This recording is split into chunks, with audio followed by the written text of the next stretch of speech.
তো ছাত্ৰ ছাত্ৰীসকল সকলোকে স্বাগতম জনাইছোঁ। তো ছাত্ৰ ছাত্ৰীসকল তোমালোকৰ আছে 21 ফেব্ৰুৱাৰী তাৰিখে পলিটিকেল সায়েন্সৰ কুৱেশ্যন পেপাৰ। তো তোমালোক গোটেই কুৱেশ্যন পেপাৰখন মই আলোচনা কৰিম পলিটিকেল সায়েন্সৰ, যি তোমালোকৰ 21 ফেব্ৰুৱাৰী তাৰিখে হ'ব। তো তোমালোকৰ ইয়াৰ পৰা প্ৰায় কুৱেশ্যনে কমন আহিব, তোমালোকে চাবা ভালদৰে কুৱেশ্যনকেইটা নোট কৰি নিজৰ বহীত লিখি লোৱা। তো তোমালোকক মই আগতে আৰু এটা ভিডিঅ' বনাই থৈছিলোঁ, এইটো ভিডিঅ' বনোৱাৰ আগত পলিটিকেল সায়েন্সৰ, যদি তোমালোকে নাই চোৱা এইটো ভিডিঅ' গোটেই কুৱেশ্যনখিনি কমপ্লিট কৰাৰ পাছতে তোমালোকে সেইটো ভিডিঅ' চাই ল'বা। তো নতুনকৈ চেনেলটো ছাবস্ক্ৰাইব কৰিবা, কাৰণ ছাবস্ক্ৰাইব কৰাটো অতিকৈ গুৰুত্বপূৰ্ণ। যিহেতু তোমালোকে ছাবস্ক্ৰাইব কৰিলে তোমালোকৰ বাবে এনেকুৱা ধৰণৰ ইম্পৰ্টেণ্ট ভিডিঅ' বনাই থাকোঁ, তোমালোকে নটিফিকেশ্যন আকাৰে পাই থাকিবা আমাৰ ভিডিঅ'সমূহ। তো তোমালোকে আমাৰ হোৱাটছআপ গ্ৰুপত জইন হ'বা, তাত আমি ইম্পৰ্টেণ্ট কুৱেশ্যন এনচাৰসমূহ শ্বেয়াৰ কৰি থাকোঁ, আৰু লেটেষ্ট আপডেট কিবা কিবি যদি আহে হায়াৰ ছেকেণ্ডেৰী মেট্ৰিকৰ ওপৰত, তো তোমালোকে তাত পাই থাকিবা। তো এতিয়া আমি ভিডিঅ'টো ষ্টাৰ্ট কৰিছোঁ, তোমালোকে নিজৰ বহীখন উলিয়াই ভালদৰে লিখি লোৱা কুৱেশ্যনকেইটা। তো লেটছ ষ্টাৰ্ট।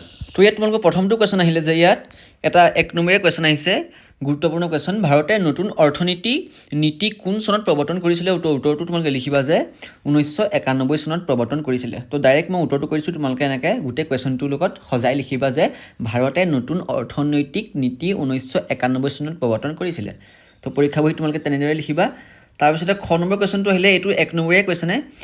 কুৱেশ্যনটো হৈছে যে ভাৰতৰ নতুন অৰ্থনৈতিক নীতিৰ এটা বৈশিষ্ট্য লিখা। তোমালোকে 1 নম্বৰীয়া কুৱেশ্যনটা গুৰুত্ব সহকাৰে চাবা, কাৰণ তোমালোকে 1 নম্বৰীয়া কুৱেশ্যন যদি আহে ডাইৰেক্ট তোমালোকে এটা শ্বৰ্টত লিখি দিলে তোমালোকে 1 নম্বৰ পাই যাবা। গতিকে তোমালোকে এইটো কুৱেশ্যন নেৰিবা। উত্তৰটো হৈছে ভাৰতৰ অৰ্থনৈতিক নীতিৰ এটা বৈশিষ্ট্য হৈছে আধুনিকীকৰণ। তো আধুনিকীকৰণ বুলি লিখি তোমালোকে তাৰ বিষয়ে অকণমান লিখি দিবা, তেতিয়া শুনিবলৈ ভাল লাগে, দেখিবলৈ ভাল লাগে। নতুন অৰ্থনৈতিক নীতিয়ে উৎপাদন ব্যৱস্থা নতুন কাৰিকৰী কৌশল গ্ৰহণ কৰাৰ ওপৰত, অৰ্থাৎ আধুনিকীকৰণৰ ওপৰত যথেষ্ট গুৰুত্ব প্ৰদান কৰিছে।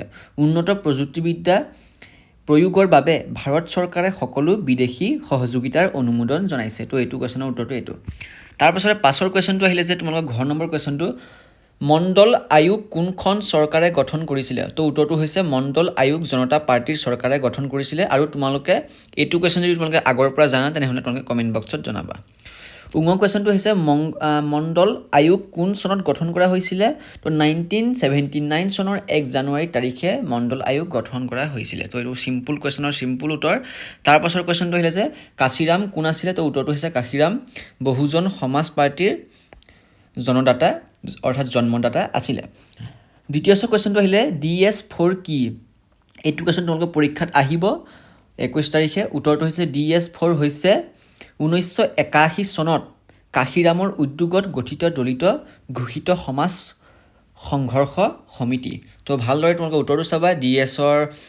DS4 যি হৈছে 1981 চনত কাশীৰামৰ উদ্যোগত গঠিত দলিত ঘোষিত সমাজ সংঘৰ্ষ সমিতি। 5ৰ কুৱেশ্যনটো আহিলে 1 নম্বৰীয়া কুৱেশ্যন, এই বগীয়া যোৱা কুৱেশ্যনটো, বাবৰি মছজিদ কোন চনত ধ্বংস হৈছিলে? তো উত্তৰটো হৈছে 1992 চনৰ 6 ডিচেম্বৰ তাৰিখে বাবৰি মছজিদ ধ্বংস হৈছিলে। চিম্পুল উত্তৰ। আৰু জিঅ' কুৱেশ্যনটো আহিলে কেতিয়া আৰু কিয় মণ্ডল বিষয়টো ভাৰতীয় ৰাজনৈতিক উত্থাপনত কৰিছিলে? তো কুৱেশ্যনটো ভালদৰে মন কৰিবা। কুৱেশ্যনটো সুধিছে যে কেতিয়া আৰু কিয় মণ্ডল বিষয়টো ভাৰতীয় ৰাজনীতিত উত্থাপন কৰিছিল? তো উত্তৰটো হৈছে 1979 চনৰ 1 জানুৱাৰী ভাৰতীয় সমাজৰ বিভিন্ন সম্প্ৰদায় শৈক্ষিক আৰু সামাজিকভাৱে পিছ পৰি থকাৰ কাৰণসমূহ অনুসন্ধানৰ বাবে মণ্ডল আয়োগ বিষয়টোৱে ভাৰতৰ ৰাজনৈতিক উত্থাপনৰ আৰম্ভ কৰিছিলে। তাৰপাছত কুৱেশ্যন আহিলে UPAৰ সম্পূৰ্ণ নাম কি? তো এইটো কুৱেশ্যন তোমালোকে চাবা। UPA ফুল ফৰ্মটো আহিছে, UPAৰ ফুল ফৰ্মটো হৈছে ইউনাইটেড প্ৰগ্ৰেছিভ এলায়েন্স। তো এইটো তোমালোকৰ উত্তৰটো ইউনাইটেড প্ৰগ্ৰেছিভ এলায়েন্স। তো এইটো তোমালোকে চাবা, তোমালোকৰ যিকোনো এটা ফুল ফৰ্ম আহিব। তোমালোকে আগৰ ভিডিঅ'টো চাই ল'বা। এইটো ভিডিঅ' ভালদৰে তোমালোকে পঢ়ি অহাৰ পাছত তোমালোকে মই ইয়াৰ আগত এটা পলিটিকেল ছায়েন্সৰ ভিডিঅ' দিছিলোঁ, ডেছক্ৰিপশ্যনত লিংক পাই যাবা, সেইটো তোমালোকে চাই ল'বা। সেইখিনি কুৱেশ্যনো গতিকে গুৰুত্বপূৰ্ণ, একেবাৰে মেইন যোনখিনি গুৰুত্বপূৰ্ণ সেইখিনি তোমালোকক দিয়া হৈছিলে। তো তোমালোকে সেইটো ভিডিঅ' চাই ল'বা, যোনখিনিয়ে চালে আৰু চাব নালাগে। আৰু তাৰপিছত তোমালোকে এইকেইটা কুৱেশ্যন নোট বনাই ল'বা এক্সট্ৰাকৈ। ভাৰতৰ নতুন অৰ্থনৈতিক নীতিৰ প্ৰধান দুটা বৈশিষ্ট্য উল্লেখ কৰা।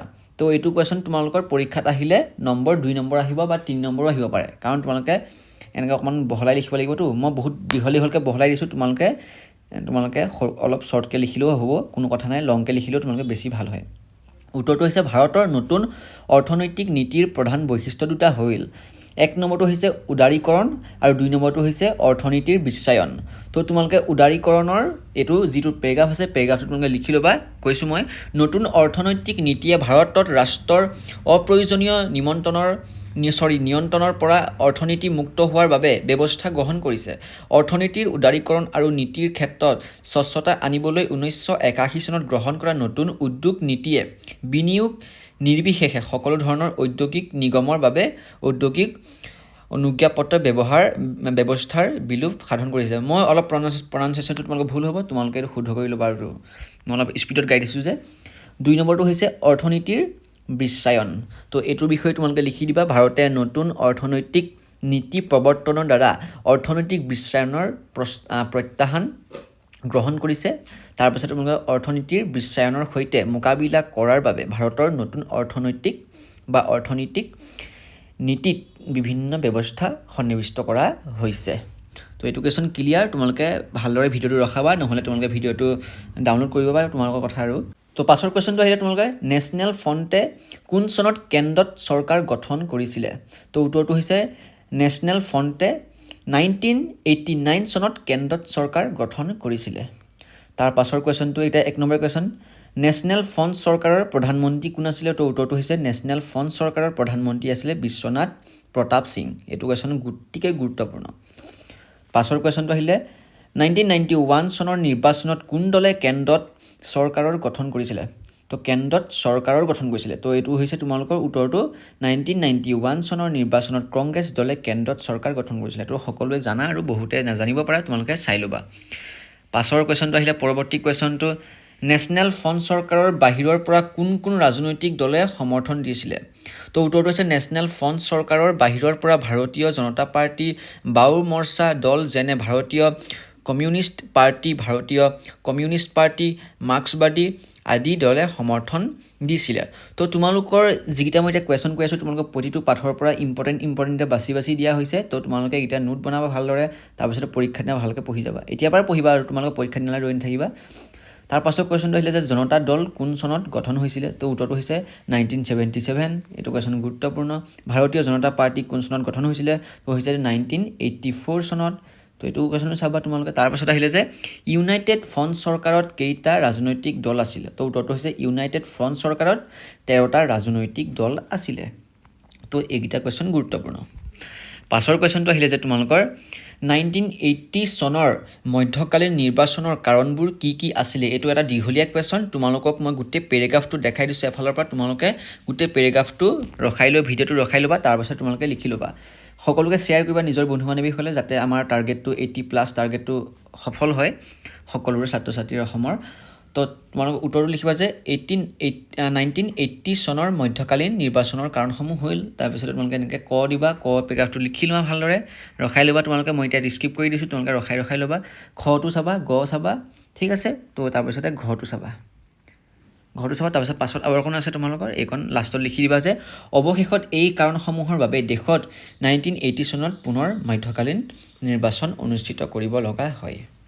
তো এইটোৱে হৈছে তোমালোকৰ এই কুৱেশ্যনটোৰ উত্তৰটো। দীঘলীয়া কুৱেশ্যনৰ পৰীক্ষাত আহিলে 4 নম্বৰ 3 নম্বৰ ধুনীয়াকৈ বিন্দাছ আহি যাব। তোমালোকে বিন্দাছ গোটেইটো লিখি দিবা, ফুল মাৰ্ক পাই যাবা। 4 নম্বৰ আহিলে গোটেই 4টা পইণ্ট লিখি দিবা। পইণ্ট দি লিখিলে তোমালোকে অতি মাৰ্ক দিবলৈ অতি সুবিধা হয়। তাৰ পাছৰ কুৱেশ্যনটো, কোন বছৰত ইন্দিৰা গান্ধীয়ে আভ্যন্তৰীণ জৰুৰী অৱস্থা ঘোষণা কৰিছিলে? তো এইটো কুৱেশ্যন খুবেই গুৰুত্বপূৰ্ণ। 1975 চনত ইন্দিৰা গান্ধীয়ে আভ্যন্তৰীণ জৰুৰী অৱস্থা ঘোষণা কৰিছিলে। এইটো কুৱেশ্যন তোমালোকে তেনেদৰে আহিলে লিখি দিবা। তাৰপিছত কুৱেশ্যনটো আহিলে যে 1975 চনত আভ্যন্তৰীণ জৰুৰী অৱস্থা ঘোষণা কৰা কালত ভাৰতৰ ৰাষ্ট্ৰপতি কোন আছিলে? তো উত্তৰটো হৈছে 1975 চনত আভ্যন্তৰীণ জৰুৰী অৱস্থা ঘোষণা কৰা কালত ভাৰতৰ ৰাষ্ট্ৰপতি আছিলে ফখৰুদ্দিন আলী আহমেদ। এইটো কুৱেশ্যন তোমালোকে চাবা, গুৰুত্বপূৰ্ণ। পাছৰ কুৱেশ্যনটো আহিলে আকৌ শ্বৰ্ট কুৱেশ্যনে তোমালোকে এইটো ভিডিঅ' তোমালোকে বেছিকৈ শ্বৰ্ট কুৱেশ্যন পাবা। তেতিয়া তোমালোকৰ মানে আগৰ যোনটো ভিডিঅ' দিলোঁ সেইটো আকৌ অনলি তোমালোকে বেছিকৈ মই লং কুৱেশ্যন দিছিলোঁ। তো তোমালোকে সেইটো ভিডিঅ' চাবাই, কিন্তু এইটো ভিডিঅ' চাই লোৱা, ঠিক আছে। তো নহ'লে তোমালোকে আধৰুৱা হ'ব পৰীক্ষাৰ কাৰণে। তাৰপিছতে এইটো ভিডিঅ'ত তোমালোকৰ অনলি শ্বৰ্ট কুৱেশ্যনটো বেছিকৈ আলোচনা কৰা হৈছে, লং কুৱেশ্যন আছে এটা দুটা। তাৰ পাছৰ কুৱেশ্যনটো আহিলে যে 1971 চনৰ নিৰ্বাচনৰ পিছত ভাৰতৰ প্ৰধানমন্ত্ৰী কোন আছিলে বা প্ৰধানমন্ত্ৰী কোন হৈছিলে? উত্তৰটো হৈছে 1971 চনৰ নিৰ্বাচনৰ পিছত ভাৰতৰ প্ৰধানমন্ত্ৰী আছিলে ইন্দিৰা গান্ধী। এইটো সকলোৱে জানাই আৰু। পাছৰ কুৱেশ্যনটো আহিলে গণতন্ত্ৰৰ বাবে কংগ্ৰেছ দলৰ নেতা কোন আছিলে গণতন্ত্ৰৰ বাবে যে কংগ্ৰেছ দলৰ যোনজন প্ৰথম নেতা আছিলে তো কোন আছিলে তোমালোকে উত্তৰ লিখিবা জগজীৱন ৰাম তো উত্তৰটো তোমালোকে সজাই লিখিবা গণতন্ত্ৰৰ বাবে কংগ্ৰেছ দলৰ নেতা আছিলে জগজীৱন ৰাম তাৰ পাছৰ কুৱেশ্যনটো আহিলে যে কেতিয়া বৃহৎ মিত্ৰতা গঠন কৰা হৈছিলে তো 1977 চনত বৃহৎ মিত্ৰতা গঠন কৰা হৈছিলে এইটো কুৱেশ্যনত তোমালোকক খুবেই আহি থাকে পৰীক্ষাত গতিকে তোমালোকৰ এবাৰ 2025ত আহিব পাৰে পাছৰ কুৱেশ্যনটো আহিলে যে ভাৰতৰ বৈদেশিক নীতি প্ৰণয়নত নেহৰুৱে প্ৰধান গুৰুত্ব কিহৰ ওপৰত দিছিলে তো উত্তৰটো হৈছে ভাৰতৰ বৈদেশিক নীতি প্ৰণয়নত নেহৰুৱে প্ৰধানকৈ জাতীয় স্বাৰ্থৰ ওপৰত গুৰুত্ব দিছিলে পাছৰ কুৱেশ্যনটো আহিলে ভাৰত আৰু চীনৰ মাজত সীমা নিৰ্ধাৰণৰ মেকমোহন লাইন আকৌ কুৱেশ্যনটো তোমালোকক গাই দিছোঁ ভাৰত আৰু চীনৰ মাজত সীমা নিৰ্ধাৰণৰ মেকমোহন লাইন কেতিয়া নিৰ্ধাৰণ কৰিছিলে তো উত্তৰটো হৈছে ভাৰত আৰু চীনৰ যি মাজত সীমান্ত আছে যিটো তোমালোকৰ ৰেখা আছে তাক তোমালোকে মেকমোহন লাইন বুলি কোৱা হয় তোমালোকে সকলোৱে জানা আৰু সেইটো তোমালোকৰ 1914 চনত নিৰ্ধাৰণ হৈছিলে অৰ্থাৎ 1914 চনত তোমালোকৰ নিৰ্ধাৰণ কৰা হৈছিলে তাৰ পাছৰ কুৱেশ্যনটো আহিলে ভাৰতৰ কোন প্ৰধানমন্ত্ৰীয়ে পঞ্চশীল নীতি ঘোষণা কৰিছিলে তো উত্তৰটো হৈছে ভাৰতৰ প্ৰধানমন্ত্ৰী জৱাহৰলাল নেহৰু পঞ্চশীল নীতি ঘোষণা কৰিছিলে চিম্পুল কুৱেশ্যনৰ চিম্পুল উত্তৰ তাৰ পাছৰ কুৱেশ্যনটো আহিলে চীন ভাৰত কোন চনত আক্ৰমণ কৰা হৈছিলে ঠিক আছে চীনে ভাৰতক কোন চনত আক্ৰমণ কৰা হৈছিলে বুলি তোমালোকৰ পৰীক্ষাত কুৱেশ্যনটো আহিব তো উত্তৰ লিখিবা 1962 ঠিক আছে তো ইমানেই আৰু এয়া ফাৰ্ষ্ট ইয়েৰ কাৰণে বনাই থোৱা আছে ভিডিঅ' তাৰ তোমালোকে এইটো চাবা এয়া আজি তোমালোকৰ পলিটিকেল সায়েন্সৰ গোটেই কোৰ্সটো ক্লিয়াৰ কৰা হৈছে তাৰপিছত কাইলৈ যদি আৰু পাৰোঁ তোমালোকক কিছুমান চেম্পল কুৱেশ্যন পেপাৰৰ ভিডিঅ' দিম যদি তোমালোকে লাগে তোমালোকে কমেণ্ট বক্সত জনাবা আৰু মই আমাৰ চেনেলৰ যোগেদি তোমালোকৰ first year second year class 9-10ৰ সকলো ছাত্ৰ ছাত্ৰীকে ভিডিঅ' দিবলৈ চেষ্টা কৰিম সেইকাৰণে